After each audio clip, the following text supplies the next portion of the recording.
Good morning, students. Today we have discussed about the subject matter of youth agitation in Youth Unrest in India, session number 8. ಈ youth unrest ಬಗ್ಗೆನೇ, ಅದರಲ್ಲೂ ಕೂಡ ಯುವ ಚಳುವಳಿಗಳ ಬಗ್ಗೆನೇ ನಾವು ಚಳುವಳಿಗಳ ಭಾರತದ ಸಂದರ್ಭದಲ್ಲಿ ಭಾರತವನ್ನು ಅವಲೋಕನೆ ಮಾಡೋದಾದರೆ ಸ್ವತಂತ್ರ ಪೂರ್ವ ಮತ್ತು ಸ್ವಾತಂತ್ರ್ಯದ ನಂತರದ ಕಾಲಘಟ್ಟಗಳಂತಕ್ಕಂಥದ್ದೇನಿದೆ, ಈ ಯುವ ಚಳುವಳಿಗಳು ಅಲ್ಲಿಂದಲೂ ಪ್ರಾರಂಭ ಆಗಿದ್ದು. ಆದರೆ ಯುವ ಚಳುವಳಿಗಳು ಗಟ್ಟಿಯಾಗಿದ್ದು ಯಾವಾಗ ಅಂತ ಹೇಳಿದರೆ ಸ್ವಾತಂತ್ರ್ಯದ ನಂತರದ ಕಾಲಾವಧಿನಲ್ಲಿ. ಸ್ವಾತಂತ್ರ್ಯದ ನಂತರದ ಕಾಲಾವಧಿಯಲ್ಲಿ ಈ ಚಳುವಳಿಗಳು ಗಟ್ಟಿಯಾಗಲಿಕ್ಕೆ ಅದಕ್ಕೆ ಪುಷ್ಟಿ ಕೊಡ್ತಕ್ಕಂಥ ಅನೇಕ ಕಾರಣಾಂಶಗಳು ಏನಾಗಿದೆ ಅಂತ ಹೇಳಿದ್ರೆ ಅದಕ್ಕೆ ರೂಟ್ ಕಾಜೆ ಬೇರೆ ಇದೆ. ಹಾಗಾಗಿನ ಅವುಗಳಲ್ಲಿ ಈ ಪ್ರತಿಭಟನೆಗಳು ಅಥವಾ ಈ ಚಳುವಳಿಗಳು ಅಂತಕ್ಕಂಥವೇನಿದ್ದಾವೆ ಅಂತ ಹೇಳಿದರೆ, ಈ ಸಾಮಾಜಿಕ ಚಳುವಳಿಗಳು ಈ ಆಕ್ರಮಣ ಮಾಡ್ತಕ್ಕಂಥದ್ದು, ಚಳುವಳಿ ಅಥವಾ ಆಂದೋಲನಗಳಿಗೆ ಆದಿ ಮಾಡ್ತಕ್ಕಂಥದ್ದು ಸಂದರ್ಭಗಳು ಹೆಚ್ಚು ಅವಕಾಶ ಮಾಡಿಕೊಟ್ಟಾಗ, ಈಗ ಆಕ್ರಮಣ ಮಾಡ್ತಕ್ಕಂಥ ಅಥವಾ ಮೇಲೆ ಬೀಳ್ತಕ್ಕಂಥ ಅಥವಾ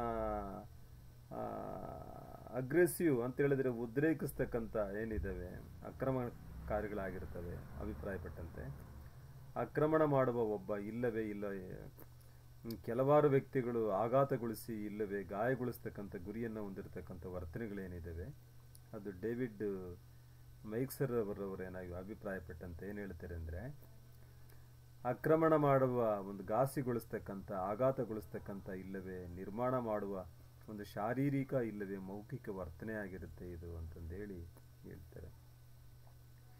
ಇದು ಈ ಮೂಮೆಂಟ್ ಅಂತಕ್ಕಂಥದ್ದು, ಈ ಚಳುವಳಿಗಳು ಅಂತಕ್ಕಂಥವು ನಾವು ಏನಾದರೂ ವಿಶ್ಲೇಷಣೆ ಮಾಡೋದಾದರೆ ಶತ್ರುವಿನ ಆಕ್ರಮಣ ಅಥವಾ ಅಷ್ಟೆಲ್ಲ ಒಂದು ಅಗ್ರೆಷನ್ ಅಂತಕ್ಕಂಥದ್ದು ಒಂದು ಇವುಗಳಲ್ಲಿ ನಾವು ನೋಡ್ತೀವಿ.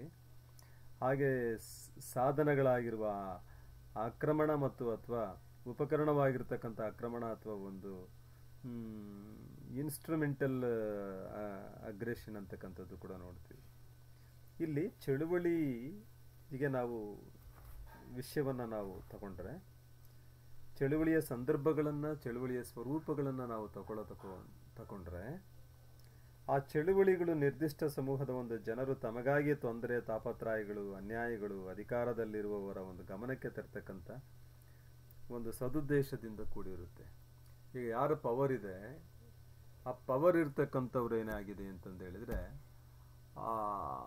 ಅಲ್ಲಿ ಅವ್ರಿಗೆ ಇವುಗಳು ಕೂಡಿರ್ತಕ್ಕಂಥ ಅಂಶಗಳ ಕೂಡ ನಾನು ನೋಡ್ತಾ ಬರ್ಬೋದು. ಅಂದರೆ ಯಾರಿಗೆ ಈಗ ಉದಾಹರಣೆ ಅನ್ಯಾಯ ಆಗಿದೆ, ಅಕ್ರಮ ಆಗಿದೆ, ಇಲ್ಲಿ ಬೇಡವಾದದ್ದೆಲ್ಲ ಆಗಿದೆ, ಒಂದು ದುರ್ವ್ಯವಸ್ಥೆ ಆಗಿದೆ ಅಂತ ಹೇಳಿದ್ರೆ ಇದನ್ನು ಸರಿಪಡಿಸುವಂಥವ್ರು ಯಾರಿದ್ದಾರೆ ಅಂಥವ್ರ ಗಮನಕ್ಕೆ ಏನಾಗಿದೆ ಅಂತ ಹೇಳಿದ್ರೆ ಒಂದು ಹೋರಾಟದ ಮೂಲಕವಾಗಿ ತರ್ತಕ್ಕಂಥ ಒಂದು ಪ್ರಕ್ರಿಯೆ ಆಗುತ್ತೆ.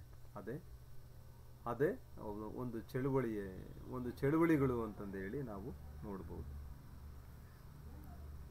ಅದು ಆ ಥರದಲ್ಲಿ ನಾವು ನೋಡ್ತಾ ಬರ್ತೀವಿ. ಚಳುವಳಿ ಈ ಚಲಿಸ್ತಕ್ಕಂಥ, ಕದಲಿಸ್ತಕ್ಕಂಥ, ಕುತೂಹಲ ಉಂಟು ಮಾಡ್ತಕ್ಕಂಥ, ಮನಸ್ಸನ್ನು ಕದಡುವ ಒಂದು ಗುರಿಯನ್ನಾಗಿಟ್ಟುಕೊಂಡಿರುತ್ತೆ. ಅಂದರೆ ವ್ಯವಸ್ಥೆ ಒಂದು ಚಳುವಳಿ ಅಂತಂದು ಹೇಳಿದರೆ ಸಾಧಾರಣವಾಗಿರಲ್ಲ, ಒಂದು ಗಮನಕ್ಕೆ ತರ್ತಕ್ಕಂಥದ್ದು ಅಂತಂದು ಹೇಳಿದರೆ ಅದು ಹೋರಾಟದ ರೂಪ ಆಗಿರುತ್ತೆ. ಹೋರಾಟದ ರೂಪಗಳು ಸಾಮಾನ್ಯವಾಗಿನ ಮೌನವಾಗಿರಲ್ಲ, ಅದು ಮೌನವನ್ನು ಕಳ್ಕೊಂಡಿರ್ತವೆ.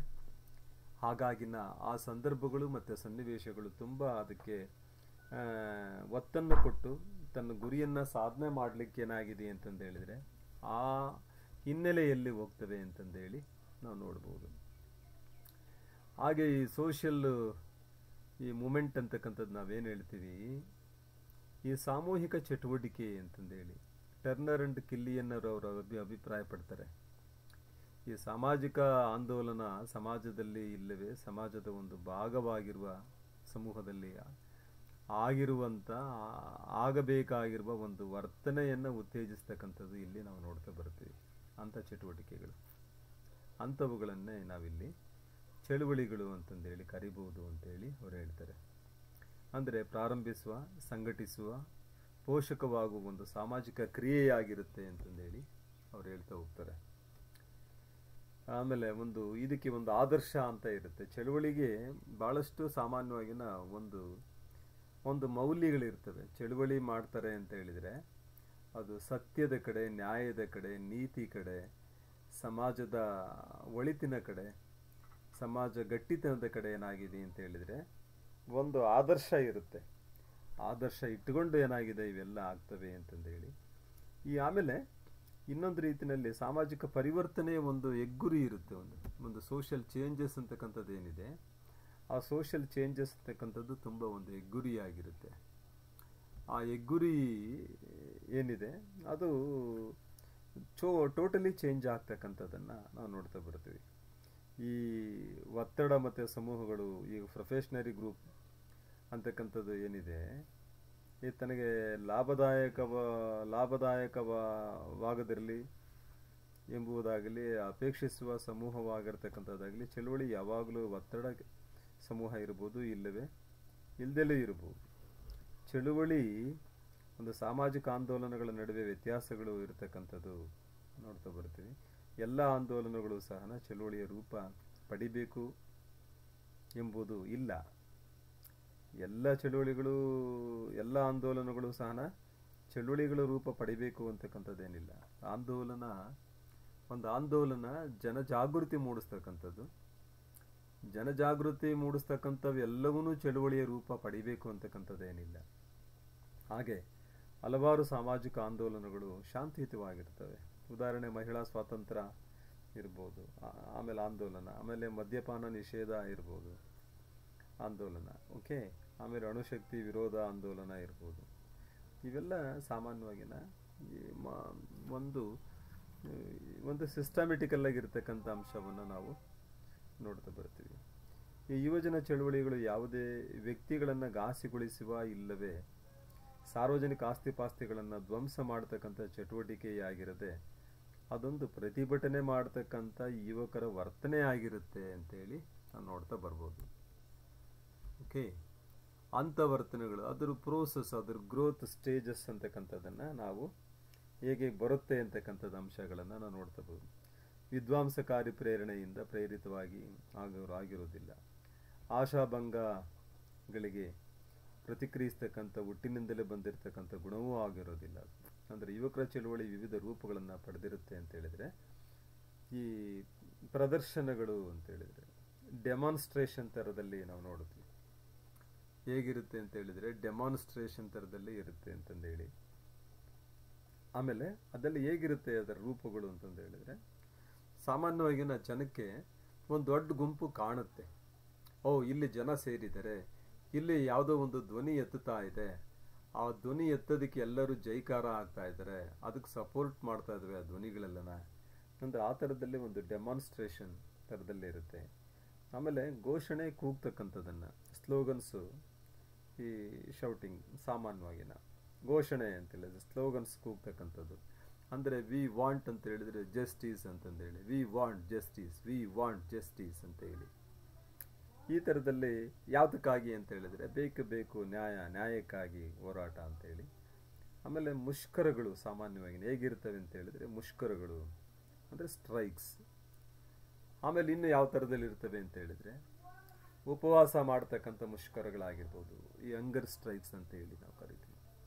ಆಮೇಲೆ ರಸ್ತೆ ತಡಿತಕ್ಕಂಥದ್ದು, ರೋಡ್ ಬ್ಲಾಕ್ ಮಾಡ್ತಕ್ಕಂಥದ್ದನ್ನು, ಗೆರಾವ್ ಮಾಡ್ತಕ್ಕಂಥದ್ದನ್ನು, ಗೆರಾವ್ಸ್ ಅಂತಕ್ಕಂಥದ್ದನ್ನು, ಪರೀಕ್ಷೆಗಳನ್ನು ಬಹಿಷ್ಕರಿಸ್ತಕ್ಕಂಥದ್ದು ಇರ್ಬೋದು, ಆ ಅಂಗಡಿ ಮುಗ್ಗಟ್ಟುಗಳನ್ನು ಕಟ್ ಮಾಡ್ತಕ್ಕಂಥದ್ದು, ಮಾರ್ಕೆಟನ್ನು ಬಂದ್ ಮಾಡ್ತಕ್ಕಂಥದ್ದು ಇರ್ಬೋದು, ಬಾಯ್ ಕಟ್ ಮಾಡ್ತಕ್ಕಂಥದ್ದು.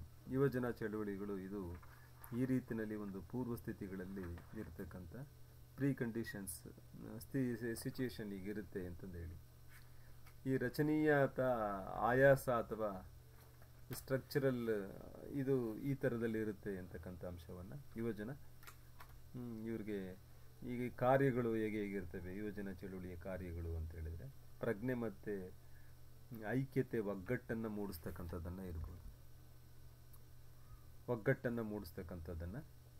ಸಾಮಾನ್ಯವಾಗಿನ ಪ್ರಜ್ಞೆ ಮತ್ತು ಒಗ್ಗಟ್ಟನ್ನು ಮೂಡಿಸ್ತಕ್ಕಂಥ ಯುವಜನ ನೂತನ ಕಾರ್ಯಕ್ರಮಗಳನ್ನು, ಹೊಸ ಯೋಜನೆಗಳಿಗಾಗಿ ಕೆಲಸ ಮಾಡ್ತಕ್ಕಂಥದ್ದು, ಸಂಘಟಿಸ್ತಕ್ಕಂಥದ್ದು ಇರ್ಬೋದು. ಯುವಜನರು ಭಾವನೆಗಳನ್ನು ವ್ಯಕ್ತಪಡಿಸ್ತಕ್ಕಂಥ ಅವಕಾಶಗಳನ್ನು ಒದಗಿಸ್ತಕ್ಕಂಥದ್ದು ಇರ್ಬೋದು. ಇವೆಲ್ಲ ಯುವ ಚಳುವಳಿಗಳು ಅಹಿಂಸಾತ್ಮಕವಾದವುಗಳ ಉದಾಹರಣೆ 1988ರಲ್ಲಿ ಭಾರತದಲ್ಲಿ ಸಂಭವಿಸಿದ ಒಟ್ಟು 5838 ವಿದ್ಯಾರ್ಥಿಗಳ ಚಳುವಳಿಗಳು. ಸಂಘಟನೆ ಕೇವಲ 18% ಮಾತ್ರ ಹಿಂಸಾಚಾರವಾಗಿತ್ತು ಅಂತ ಹೇಳ್ತಾರೆ. 87ರಲ್ಲಿ 15% ಮಾತ್ರ ಹಿಂಸಾಚಾರವಾಗಿದ್ದು ಅಂತ ಹೇಳ್ತಾರೆ. ಅಂದರೆ ಅಷ್ಟು ಇದರಲ್ಲಿ 85ರಲ್ಲಿ 19% ಮಾತ್ರ ಹಿಂಸಾಚಾರವಾಗಿತ್ತು ಅಂತೇಳಿ. ಅಂದರೆ ಇದು ಅತಿ ಹೆಚ್ಚು ಹಿಂಸೆಯಿಂದ ಕೂಡಿರಲ್ಲ ಅಂತಕ್ಕಂಥ ಫಂಕ್ಷನ್ಸ್ ಇವೆಲ್ಲನ ನಾವೇನು ಹೇಳ್ತಿದ್ವಿ ಇವೆಲ್ಲನ ಆ ಥರದಲ್ಲಿ ನೋಡ್ತಾ ಬರ್ತೀವಿ. ಇದಿಷ್ಟು ನಾವು ನೋಡ್ತಕ್ಕಂಥ ಯುವ ಜನ ಚಳುವಳಿಗಳು, ಅದರ ಸ್ವರೂಪಗಳು ಹೇಗಿರ್ತವೆ ಅಂತಕ್ಕಂಥದ್ದು. ಅಂದರೆ ವಿದ್ಯಾರ್ಥಿಯ ಮೂಲ ಚಳುವಳಿಗಳು ಹೇಗೆ ಅಂತ ಹೇಳಿದರೆ ಸ್ಟೂಡೆಂಟ್ ಓರಿಯೆಂಟೆಡ್ ಎಜುಟೇಷನ್ ಅಂತಕ್ಕಂಥದ್ದು ಏನಿದೆ, ಅಥವಾ ಸಮಾಜ ಮೂಲಗಳ ಚಳುವಳಿಗಳು ಅಂತ ಹೇಳಿದರೆ ಸೊಸೈಟಿ ಓರಿಯೆಂಟೆಡ್ ಎಜುಟೇಷನ್ ಅಂತಕ್ಕಂಥದ್ದು ಕೂಡ ನಾವು ನೋಡ್ತಾ ಬರ್ತೀವಿ. ಇದಿಷ್ಟು ಇದರಲ್ಲಿ ಬರ್ತಕ್ಕಂಥ ಅಂಶಗಳು. ಮುಂದಿನ ಸೆಷನ್ನಲ್ಲಿ ನಾವು ಮುಂದಿನ ತರಗತಿಗೆ ಸಂಬಂಧಪಟ್ಟಂತೆ ನಾವು ಚರ್ಚೆ ಮಾಡೋಣ. Thank you one and all.